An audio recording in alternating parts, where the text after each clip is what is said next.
Cambodia, one of the things that becomes apparent when you first arrive is there don't seem to be any police around. You know, there also doesn't seem to be any crime. You know, you're here and you're walking around, there is no uniformed police presence at all. It's very peaceful. You never see any alcohol-fueled violence. You very rarely see the police dressed up in their uniforms at all. They're not standing on the corner with their uniforms on in a big group, you know, waiting to pounce on you if you do something wrong. You don't see any police violence at all. And after a while, if you live here, you start to work out who the police are. You go, oh, that's a policeman, that's a policewoman, you know. But then after a pretty long while, you start to realise that what they actually have here is more like a community police force.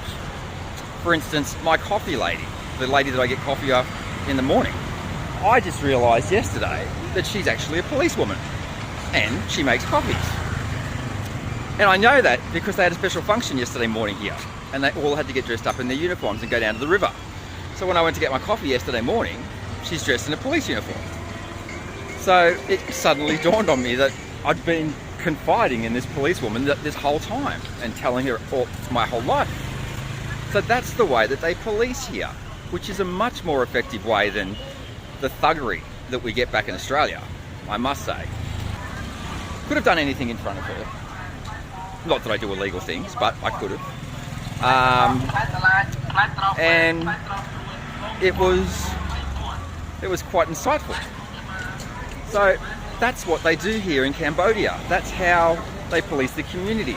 That's why there's no crime, because they do a better job of policing their community, because they do it covertly without the standover tactics that we have in the West. So I think we could learn a lot from that. You never see police violence, as I mentioned. You never see alcohol-fueled violence. As a matter of fact, very few people even drink alcohol here. They're very disciplined. I guess that's why they're so thin. The bong that I took the photos of, you know, I was out actually filming the other night for this video, and he pulled up on his motorbike to go into the shop, and I said, Bong, can I take a photo? And he said, oh, wait, I put my vest back on, you know. And he's like, how do I look? And I'm like, you look good.